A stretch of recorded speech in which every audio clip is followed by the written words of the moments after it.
नमस्कार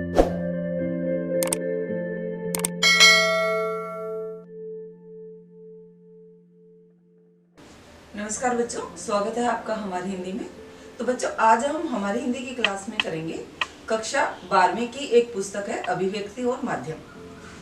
उस पुस्तक का पहला अध्याय है विभिन्न माध्यमों के लिए लेखन।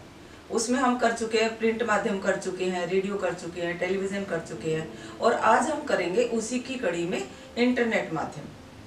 तो बहुत ही महत्वपूर्ण और बहुत ही आसान है। तो आइए शुरू करते हैं इंटरनेट माध्यम।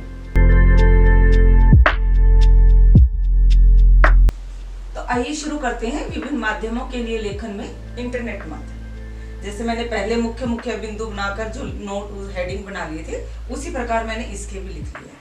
और मैं आपको बताना चाहूंगी ये बहुत ही महत्वपूर्ण प्रश्न है। बोर्ड की परीक्षा में तो जरूर आता है, 6 नंबर में नहीं तो 1-1 नंबर में आता है। इसके कई बार प्रश्न आ चुके हैं, तो मैं आपको वो भी बताऊंगी। 1-1 नंबर के भी 2-3 प्रश्न बनते हैं इसके, और वैसे ही तो महत्वपूर्ण है। तो सबसे पहले हम बात करते हैं इंटरनेट माध्यम। इंटरनेट माध्यम है क्या? आज के युग में जो इंटरनेट माध्यम है वो सबसे अधिक प्रचलित है, बहुत तीव्र गति से उभरा है। छोटे छोटे बच्चे इंटरनेट के बारे में जानते हैं। कोई भी हमें देखना हो, कोई भी जानकारी प्राप्त करनी हो, तुरंत हमें इंटरनेट से प्राप्त हो जाती है। जैसे मैंने आपको बताया था प्रिंट माध्यम। प्रिंट माध्यम में क्या आता था? पत्र पत्रिकाएं, जिनका एक निश्चित समय होता था, उसी समय पर हमारे पास सूचनाएं और समाचार आते थे। उसके बाद रेडियो और टेलीविजन आया। रेडियो और टेलीविजन का भी एक निश्चित समय होता था समाचार बुलेटिन का, उस पर वो उसी समय पर समाचार दिखाए जाते थे। हाँ, टेलीविजन पर ब्रेकिंग न्यूज के रूप में एक पट्टी डाल दी जाती थी, लेकिन पूरी घटना तो फिर भी नहीं आ पाती एक दिन। लेकिन एक इंटरनेट माध्यम ऐसा है, उसके माध्यम से कोई भी व्यक्ति दुनिया में कहीं भी किसी भी घटना के बारे में जानना चाहता है तो तुरंत फोन पर एक बार क्लिक करने की जरूरत है कि उसे उसकी पूरी जानकारी मिल जाती है। पूरी दुनिया मुट्ठी में आ गई है। मुट्ठी में अर्थात हमारे फोन में आ गई है। छोटे छोटे बच्चे इंटरनेट का बहुत अच्छे से इस्तेमाल कर रहे हैं, उससे उसका फायदा ले रहे हैं। तो इंटरनेट माध्यम बहुत ही प्रचलित और तीव्र गति का माध्यम है। इसके बहुत अधिक फायदे हैं। तो पहले तो मैं आपको बहुत ही महत्वपूर्ण 1-1 नंबर के कुछ 2-3 प्रश्न बनते हैं वो आपको समझाऊंगी, क्योंकि ये बोर्ड की परीक्षा में आ भी चुके कि विश्व के स्तर पर जो हमारा इंटरनेट का दौर चल रहा है वो तीसरा दौर चल रहा है। विश्व के स्तर पर पहली शुरुआत हुई 1982 में इंटरनेट की। 1982 से 1992 तक पहला दौर रहा, पहला चरण रहा। 1993 से 2000 तक दूसरा चरण रहा, और 2000 से लेकर अब तक तीसरा चरण चल रहा है इंटरनेट का। इसी प्रकार भारत में इंटरनेट का दूसरा चरण चल रहा है। भारत में 1993 से आरंभ होकर 2002 तक पहला चरण रहा है इंटरनेट का, और 2003 से लेके अब तक का जो चरण चल रहा है वो दूसरा चरण चल रहा है। ये 2 प्रश्न इतने महत्वपूर्ण है कि कई बार परीक्षा में आ चुके हैं, इसलिए इनको तो आप बहुत अच्छे से याद करके लिख लो कॉपी में। और इसके फायदे तो बहुत है, मैं आपको बता ही चुकी हूँ। इसका प्रश्न किस रूप में आ सकता है? इंटरनेट क्या है, इंटरनेट के क्या फायदे और ये क्या नुकसान है, ये इस रूप में आ सकता है। तो पहले तो हम बात करेंगे इंटरनेट के लाभ। इंटरनेट के क्या लाभ है? तो इसमें पहला होगा हमारा मनोरंजन विज्ञान की वृद्धि। हमें किसी के बारे में भी कुछ भी जानना हो, देखो रेडियो टेलीविजन समाचार पे तो एक चलती हुई जो अब हमारा समय चल रहा है उसी के बारे में समाचार प्राप्त होता है, लेकिन इंटरनेट से तो हम किसी भी चीज के बारे में कभी का भी इतिहास हम जान सकते हैं। इंटरनेट से हमारे ज्ञान और मनोरंजन बढ़ता है।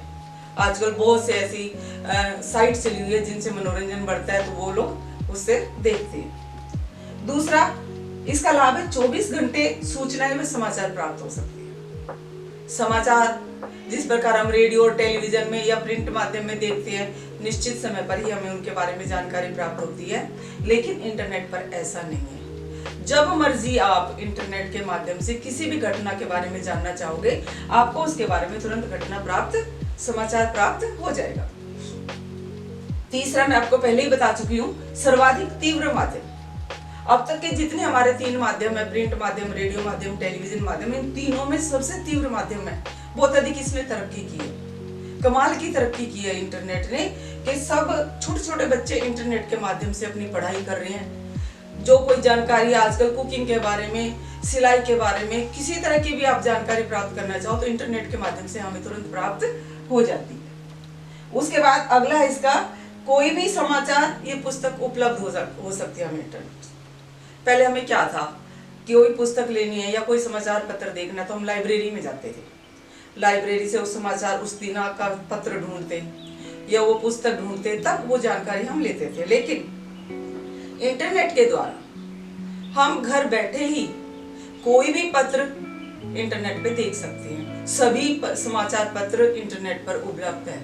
कोई भी समाचार पत्र आप पढ़ना चाहो इंटरनेट पे आप उसको पढ़ सकते हो। कोई भी पुस्तक आप पढ़ना चाहे, चाहे वो विदेश की लाइब्रेरी में वो पुस्तक, आप विदेश की लाइब्रेरी में कोई ऐसी पुस्तक है जिसके बारे में आपने सुना है, आप वो पुस्तक इंटरनेट के माध्यम से देख सकते हैं। जो पेज नंबर आप पढ़ना चाहते हो वो पेज भी आपको खुल जाएगा इंटरनेट के द्वारा। तो ये इंटरनेट का बहुत बड़ा फायदा है कि हमें किसी भी तरह का अवरोध नहीं होता ज्ञान प्राप्त करने में। उसके बाद अगला है, कोई भी पृष्ठभूमि हो उसके बारे में हम जानकारी प्राप्त कर सकते हैं कि ये किस प्रकार, इसका इतिहास क्या है। कोई भी घटना है, कोई भी चलन है, कोई भी परंपरा है, यह पार्टी है, राजनीति है, खेल से संबंधित है, उसके इतिहास के बारे में हम तुरंत इंटरनेट से जान सकते हैं। हम इंटरनेट पे डालेंगे और हमें उसका पूरा इतिहास पता लग जाएगा, कब से उसकी शुरुआत हुई और कैसे कैसे हुई और किस प्रकार उसने उन्नति की। अगला है रिपोर्ट का सत्यापन और पुष्टिकरण। इंटरनेट के द्वारा कोई भी रिपोर्ट आ रही है, कोई भी खबर आ रही है तो इंटरनेट से तुरंत वो सत्यापन, मतलब उसकी पुष्टि हो जाती है कि सच्चाई, उसका सबूत मिल जाता है कि ये खबर सही है।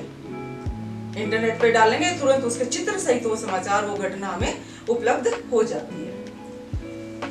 ये तो थे हमारे इंटरनेट के फायदे, लेकिन ऐसा नहीं है कि इंटरनेट के सिर्फ फायदे ही फायदे हैं। इंटरनेट के कुछ नुकसान भी हैं, उनको हमें नजरअंदाज नहीं करना चाहिए।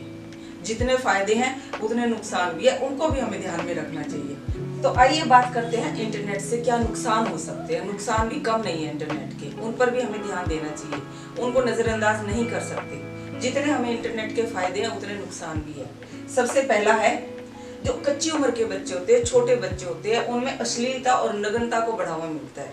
क्योंकि छोटी उम्र के बच्चे जो अभी बालिग नहीं हुए, उनको पूरा ज्ञान नहीं है और इंटरनेट पर इस तरह की अनेक साइट उपलब्ध होती है जो गलती से अगर बच्चे देख ले तो उन पर गलत प्रभाव पड़ता है। तो ये इसका हमारा नुकसान है। बच्चों को तो खास तौर पे इस तरह से हमें सावधान रहना चाहिए कि बच्चे गलत कोई उस नेट पर साइट ना खोल ले। दूसरा है दुष्प्रचार का माध्यम।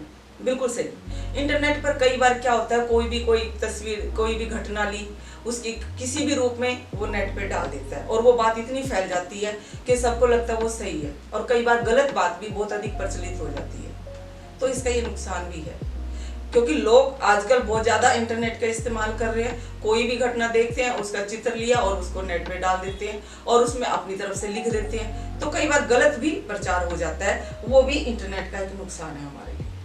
उसके बाद हम बताएंगे महंगा माध्यम तो है ही, क्योंकि टेलीविजन, रेडियो, प्रिंट माध्यम इतने महंगे माध्यम नहीं है जितना इंटरनेट माध्यम है। क्योंकि उसके लिए हमें फोन अच्छा खरीदना पड़ेगा जो उस पर नेट चल सके, उसका फिर हमें रिचार्ज भी लेना पड़ेगा। तो ये एक महंगा माध्यम है, हर व्यक्ति की पहुंच में नहीं है, एक आम आदमी की पहुंच में नहीं है। और सबसे बड़ी बात, जो अनपढ़ अशिक्षित है वो गलत। इसी को दोबारा बोलो। तीसरा है महंगा माध्यम। बिल्कुल सही बात, इंटरनेट बहुत ही महंगा माध्यम है। इसको इंटरनेट की सुविधा उपलब्ध प्राप्त करने के लिए हमें पहले तो एक अच्छा फोन लेना पड़ेगा। अच्छा फोन लेके उसमें रिचार्ज कराना पड़ेगा और उसको हम तब जाके देखेंगे। प्रिंट माध्यम है, रेडियो, टेलीविजन, वो इतना महंगा नहीं पड़ता जितना हमारा इंटरनेट माध्यम पड़ता है। दूसरे, ये अनपढ़ लोगों के काम करनी है। हालांकि अब तो कई यूट्यूब है जैसे, अनपढ़ लोग भी उसको देख लेते हैं, लेकिन उसमें जो सामग्री आती है ज्यादातर वो अनपढ़ लोगों के काम की नहीं होती। अगला है हमारा छोटे बच्चों को खेलकूद से दूर करने का, ये एक माध्यम हो गया। बिल्कुल सही, आजकल इंटरनेट पर इतने खेल आ गए हैं कि बच्चे घर से बाहर ही नहीं निकलना चाहते। थोड़ा बहुत उनको टाइम मिलता है तो फोन पर या कंप्यूटर पर गेम खेलना शुरू कर देते हैं, घर से बाहर मैदानों की तरफ निकलते ही नहीं है। तो बच्चे खेल कूद से बिल्कुल दूर हो रहे हैं और इसके आदी हो चुके हैं। इंटरनेट के गेम्स खेलते हैं, उनको अगर हटाओ तो वो हटते नहीं है। कितना भी उनको डांट लिया जाए खाना नहीं खाएंगे, लेकिन इंटरनेट पे जो गेम है उनको वो बिल्कुल भी नहीं छोड़ते हैं। इसी प्रकार मैं बताऊंगी, अगला है युवा वर्ग के संस्कार विकृत हो रहे हैं। बिल्कुल सही, मैं पहले भी आपको बता चुकी हूँ कि जो कच्ची उम्र के बच्चे हैं उनको तो समझ है ही नहीं, वो गलती से इस तरह की साइट देख लेते हैं तो वो बेचारे वैसे उससे प्रभावित होते हैं। लेकिन जो हमारे युवा वर्ग है वो भी, उनके भी संस्कार विकृत हो रहे हैं इंटरनेट से, क्योंकि इंटरनेट पर पूरी दुनिया की खबरें आ रही है, तरह तरह की है, पाश्चात्य संस्कृति की भी वो खबरें मिलती हैं, जो भी है। तो हमारे जो युवा वर्ग के संस्कार हैं, भारतीय संस्कृति है, वो उससे प्रभावित हो रही है। अगला है अपराध व आतंक का माध्यम। बिल्कुल सही, इंटरनेट तो अपराध और आतंक का माध्यम बिल्कुल बन गया। ऑनलाइन चोरी होती है आजकल, ऑनलाइन किसी के बारे में भी जानकारी प्राप्त कर ली जाती है। आजकल आपने देखा होगा इंटरनेट के माध्यम से वो लोग होते हैं किसी तरह के, उनको तोड़ के और उसमें सारी जो उसकी सुरक्षा होती है उसके बारे में जानकारी प्राप्त कर लेते हैं और वो चोरी हो सकती है। और आतंक का भी माध्यम है, आतंक है, कोई बॉम्ब ब्लास्ट करवा देता है किसी तरह, इस तरह ये इंटरनेट का नुकसान हमारे लिए बहुत है। अगला है काले धन का लेन देन। इंटरनेट काले धन के लिए बहुत ही सही जरिया है। सफेद मतलब एक पहले बैंक से लेन देन करना वो अलग बात है, लेकिन आजकल वो ये जो नेट बैंकिंग है ना, इसके द्वारा काले धन का लेन देन बहुत आसान तरीके से हो रहा है। लोग काले धन को इधर उधर बहुत आसान तरीके से कर रहे हैं, तो काले धन का भी लेन देन बहुत आसानी से इसमें हो रहा है। और सबसे बड़ी बात है पुस्तकीय चोरी। पुस्तकीय चोरी मतलब कोई भी, पहले हम कोई पीएचडी कर रहे हैं या कोई रिसर्च कर रहे हैं, कोई अपनी पुस्तक लिख रहे हैं, तो हम अपने विचार इकट्ठे करते थे, एकत्रित करते थे, फिर लिखते थे। लेकिन आजकल क्या करते हैं, इंटरनेट के माध्यम से बहुत सारी पुस्तकें ली और उनसे थोड़ी थोड़ी सामग्री ली और एक अपनी पुस्तक लिख दी। तो ये पुस्तकीय चोरी भी बहुत ज़्यादा होती है इंटरनेट के द्वारा। तो ये तो हो गया हमारा प्रश्न, इंटरनेट माध्यम। इंटरनेट माध्यम का महत्व क्या है, ये इसके लाभ और इसके हानि। इसका एक प्रश्न और बन सकता है बेटा, प्रिंट माध्यम और इंटरनेट रेडियो टेलीविजन में अंतर, वो भी बहुत आसानी से आप लिख सकते हो।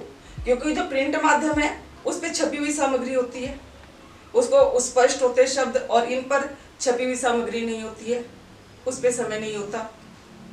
प्रिंट माध्यम में हम जब चाहे जो पेज पढ़ सकते हैं, एक बार, दो बार, तीन बार, जब तक हमें पूरा समझ नहीं आ सकता हम प्रिंट माध्यम से उसको देख सकते हैं। लेकिन रेडियो टेलीविजन और इस पे ऐसा नहीं है, क्योंकि उनका तो एक निश्चित समय है, जो समाचार बुलेटिन आ रहा है वही आप सुनोगे, उसी के द्वारा करोगे। तो इस प्रकार इनके हम अंतर भी बता सकते हैं। तो बच्चे ये तो था हमारा अभिव्यक्ति और माध्यम से जो पार्ट 1 है, विभिन्न माध्यमों के लिए लेखन, उसमें से इंटरनेट माध्यम बहुत ही महत्वपूर्ण और बहुत ही आसान। बच्चा इंटरनेट के बारे में जानता है, तो इसमें ज्यादा मुश्किल कुछ भी नहीं है, लेकिन महत्वपूर्ण भी उतना ही है। आशा करती हूँ आपको समझ में आ गया होगा। अगर वीडियो पसंद आई है तो लाइक और कमेंट कीजिए और मेरे चैनल को सब्सक्राइब कीजिए। धन्यवाद।